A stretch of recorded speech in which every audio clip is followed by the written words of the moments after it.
Hey there, horror movie tea sippers. The following podcast episode will contain spoilers for the movie we are about to review. If you have not seen the movie and do not wish to have anything ruined prematurely, please do not continue to watch or listen until you have seen the movie. And welcome to the Horror Movie Tea Podcast.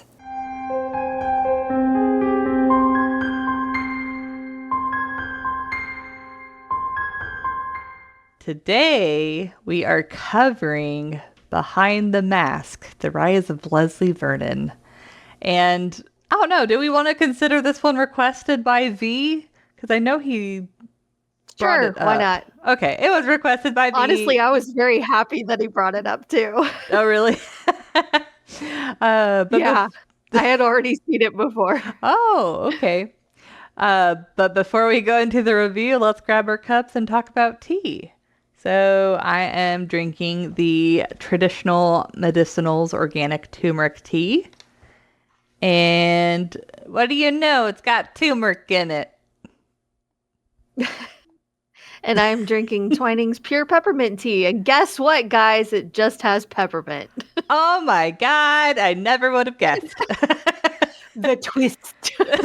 What the twist?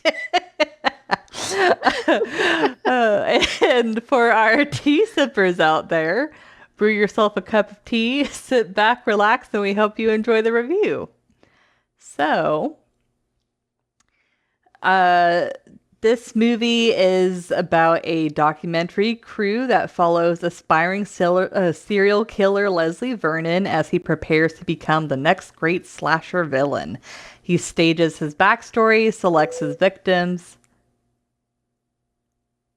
and plans his final confrontation according to classic horror rules. When the crew realizes the murders are real, they are pulled into his carefully constructed endgame. What do you have? What is it? So I wouldn't necessarily call him a serial killer. I would call him a mass murderer.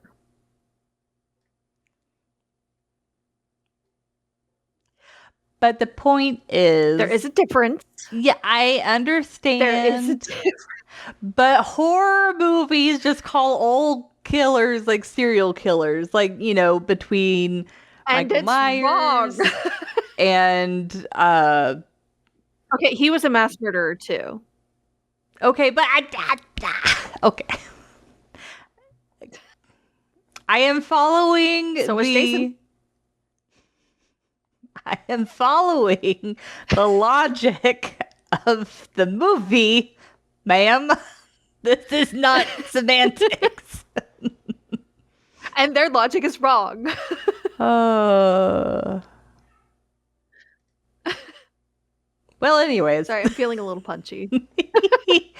I think we're both in like some sort of mood today, so feeling a little spicy today.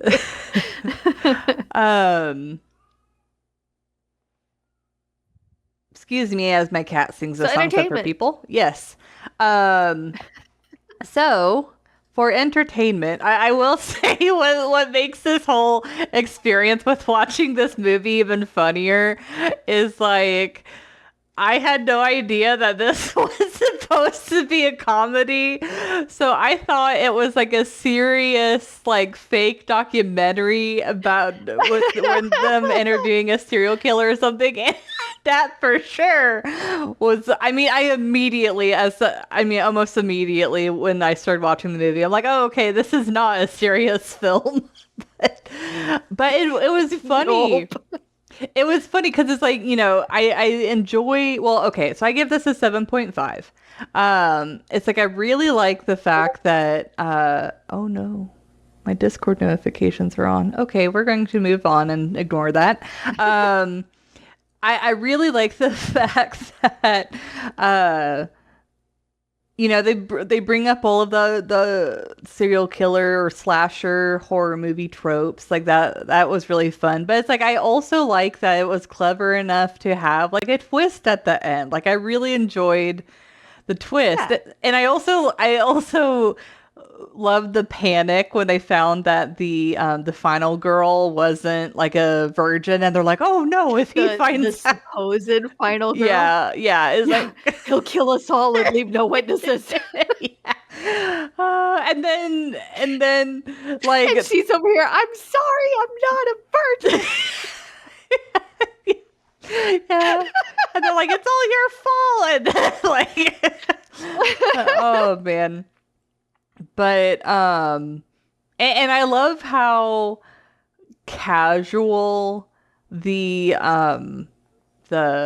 to be mass murderer is, and then his mentor or whatever is like, it's just like, oh, it's like they're truck drivers, and it's like something that they do it's just like no big deal thing. And I don't know, it's just, I like how much they downplayed it, that like also really like lent itself to the comedy of the whole situation.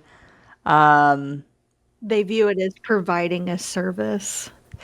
yeah. um So bottom line is, this is indeed is a comedy. But I really, yeah, this one's a really enjoyable one though, because it's like, especially if you watch a lot of horror movies, you'll giggle at a lot of the tropes and stuff that they bring up. And Nice some of little them, palate cleanser. yes, it is. So I love how, like, whenever he's about to like start his murder spree, he is just like, "Oh, it was nice to meet you. It was nice to meet you." And then all of a sudden, like, they become in danger or whatever afterwards, and I don't know. It's just like he seems so human, and then all of a sudden it like changes to like, uh-oh, he's Dude, he walked him through the entire process too. mm-hmm. Yeah. Yeah. Anyways, I had fun. What do you give it? I honestly give this one an 8. This is like my 4th time watching it. And honestly, it's gotten better each time. It's gotten better each time I watch it. It's a fun movie. It is funny. They make it very clear, like right off the bat, that it is not to be taken seriously. They really do. The killer is very interesting and seems almost like he's just joking around and having fun with them and all, and I feel like that honestly kind of makes the twist at the end even better. Like, he had planned all of this out, so it went exactly according to his preparations and plans, and he had said several times, like, the final girl, he never really used her name, like the girl they thought was the final girl, whenever he was referring to the final girl. Oh, He said, interesting. "It's gonna be largely up to her. Yeah. From a certain point on, whatever happens is completely up to her. So a lot of it is luck. I hope that it goes a certain way." So they hint it And he pretty. doesn't, the way he talks also was that he wasn't hoping that he prevails. He honestly seemed like he was rooting for the final girl and setting her up for this. When he's talking about like that final shed and everything and the grinder, he said someone will be going in there. He made it it was very intentional that he didn't mention he or the final girl. Interesting. He said someone will be going in there. Yeah. And by that point, after he's walked them through the whole scenario, you assume everybody else is already dead. Mm-hmm. So it was really interesting. And the fact that when he's talking about the tool shed and how he's tampered with a lot of the weapons, he keeps mentioning all the ones at the front. all the ones at the front that are easy to grab, that you can get right off the bat. He's telling them that he's tampered with all of those. He doesn't mention any of the ones in the back. But when she grabs the fireman's axe out of the back of the tool shed, you can see towards the head of the axe that it's wrapped a little bit. So he's messed with that one, and that's why when she swings, it messes up too. Like, he's actually tampered with all of them. So I like he did a lot of prep work. Yeah, I do find it funny when they're like, "Oh, the final girl has to grab a phallic-like weapon." Yeah, I feel like they went a little bit harder than they needed to. No. That was not intentional. They didn't need to go with that imagery as hard as they did. I know. Well, it's like, shut up, you. I was like, I was completely on board until they did the whole like, oh, it's like she's going into the womb or what. Like, I was like, okay, that's a little bit far. Yeah, a little bit. But she did grab his weapon and use it against him. Mm-hmm. Yep. So, but it's an interesting movie. It's fun. Like I said, it's a good palate cleanser. It's one that you don't have to take that seriously, but you get to see the other side of it. Whereas normally with movies like this, like with mass murder type shows, Jason, Halloween, things like that, you're watching from the group's perspective. Mm-hmm. Like the ones that are getting killed off in the final girl, you're watching from their perspective. So to get to peek behind the curtain, so to speak, and when he's like see running it from largely the killer's perspective, it definitely like pokes some holes and some things, or at least makes it funny. He pokes fun a little bit. Like, he mentions a lot of things, but it sounds almost like he's kind of poking fun at the same time, because it is a spoofy movie. And he's like, there's so much cardio. You don't understand how much cardio I have to do. And they're like, why so much cardio? Well, you got to run like a freaking gazelle and make it look like you're walking while everybody else is running and keep up with them. It's just a lot. Yeah. Oh my goodness. It's great. It's hilarious. And he did give them basically the rules. And he did follow those rules. So it was fun. It's a fun movie and I enjoy it. And like I said, it gets better every time I watch it. And the cameos. In this movie. Mm-hmm.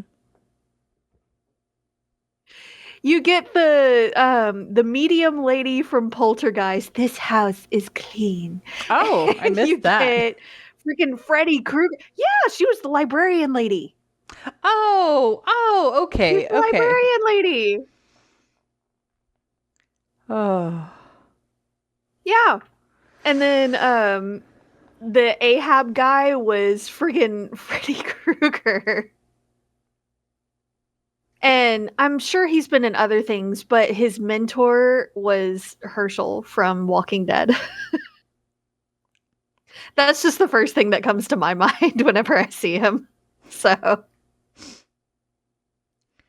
But yeah, there's cameos in it. It's so much fun. Mm-hmm. This movie's great. I had a blast.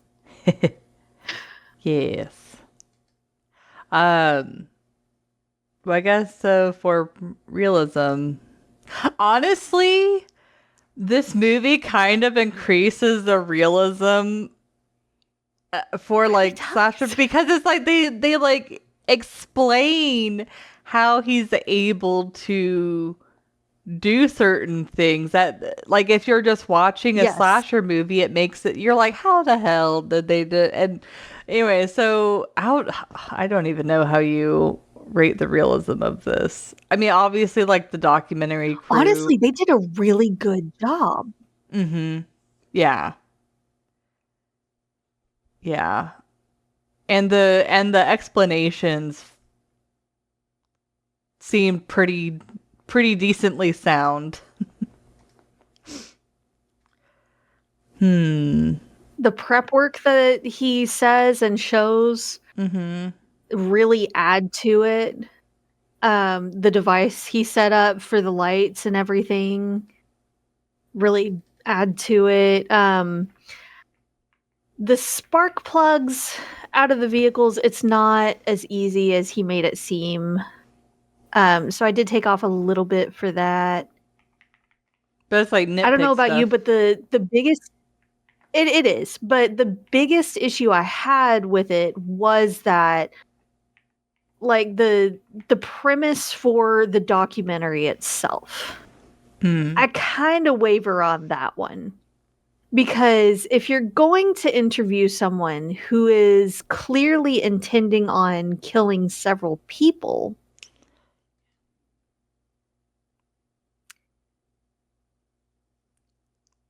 and they seem to be fine with it until like even after he had killed the librarian lady, until they get to the house with a bunch of teenagers. Yeah, That's when they start to have a problem with it. well, I kind of got the impression that I don't know, they didn't fully understand the gravity of things. I don't know.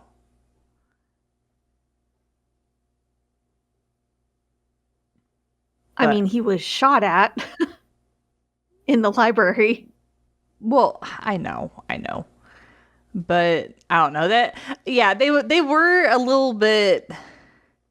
It was a little bit weird. And then plus, like whenever they're like watching the death happen, and they weren't like immediately trying to stop or report it. I'm like, okay, if he gets arrested, you definitely are going to be going to jail along with him because you're essentially Well, at that point, complacent. they're accessories. Yeah. Yeah. Yeah.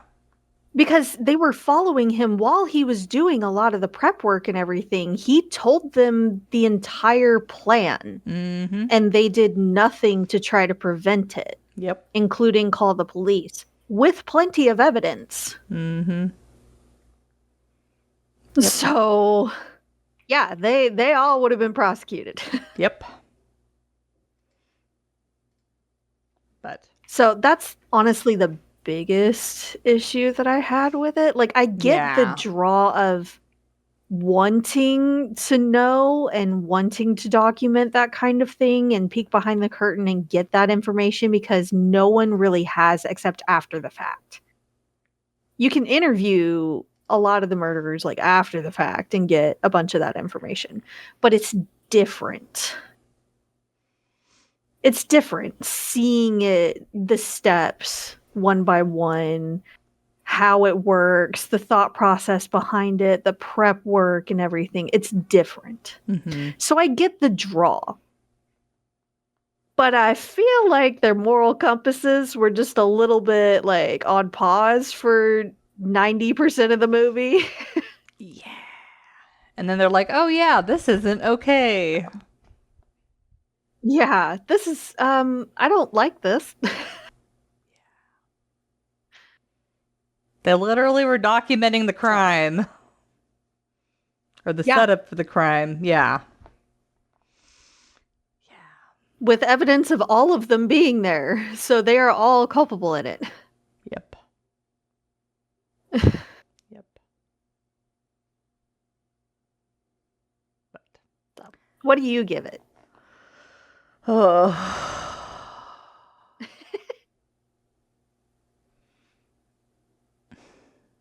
Maybe like a 3. I mean, it's primarily like them. I mean, essentially for the same reason that you mentioned, where like I feel like that is just like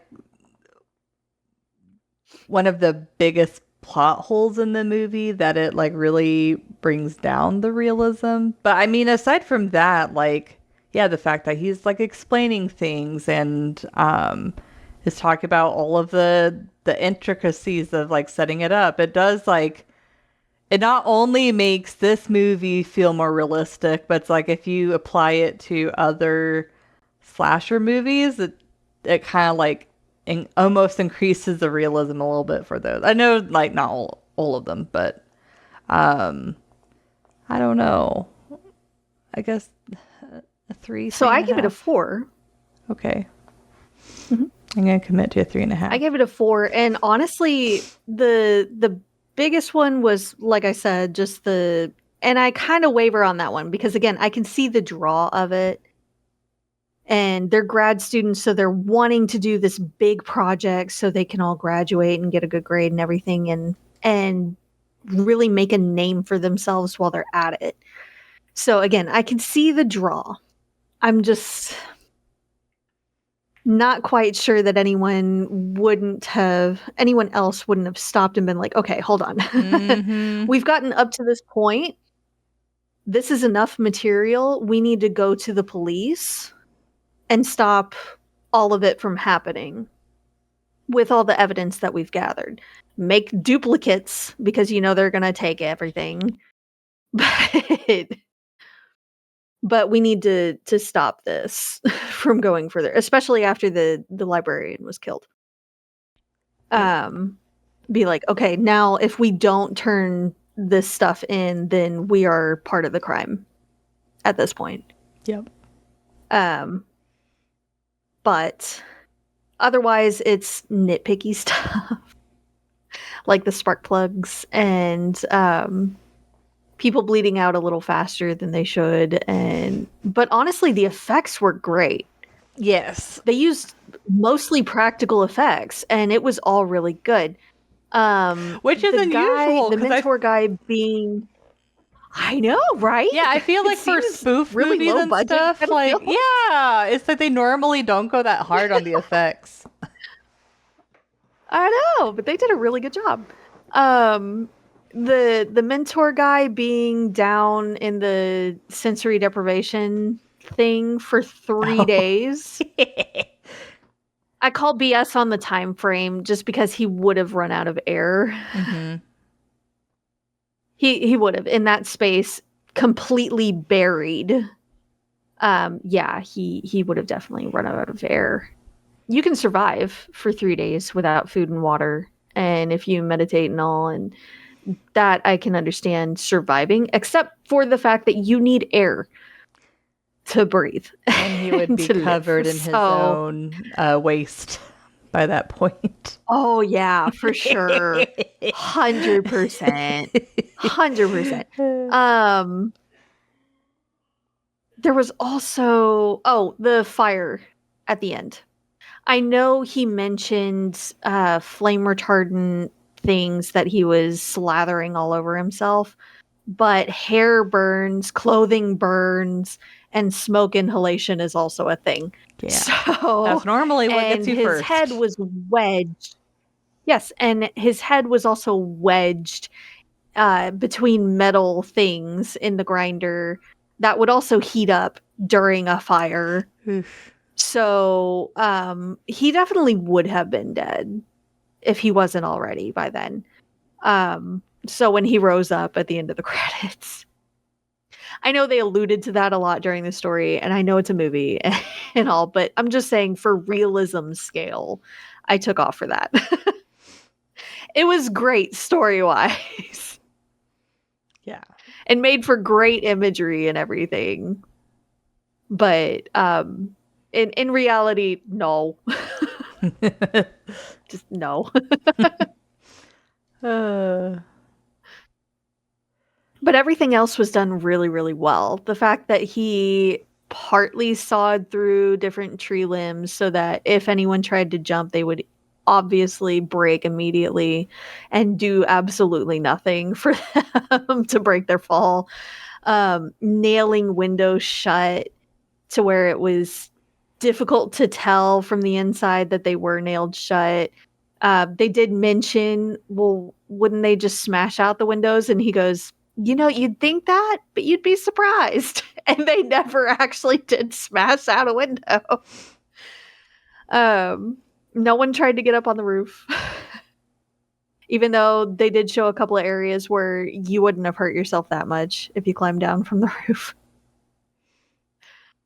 The different prep work. He had mentioned at one point the orchard field, and the stupid, like, if you go out there on the harvest moon in the night, and dig, there will be blood that comes up so thick that you can't really walk. And when Todd is running away, the heftier dude, he goes into the orchard field and it's like super freaking muddy, and he can barely run through it and ends up falling, and that's how he ends up dead. So little tidbits like that, like he sets up different things all throughout it, and it's just it was beautiful. So I love that they really strove, even in this spoofy movie, to make it as realistic as possible. And it was very nice. And I kind of wish that other movies that aren't as spoofy strove for that kind of realism. But that's just me.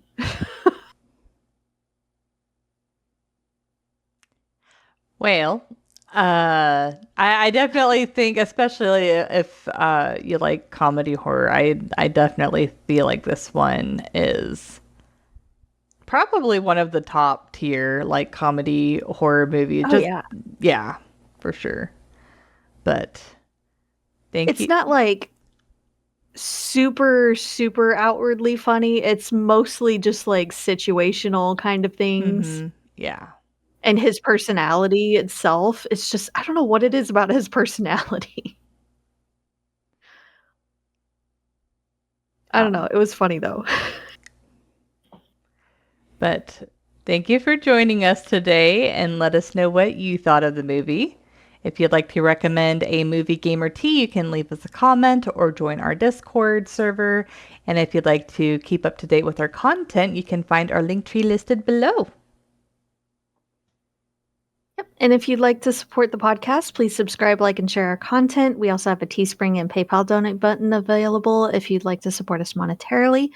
And you can find all of those sites mentioned linked below. But until the next time, guys, stay safe and stay spoopy. Bye.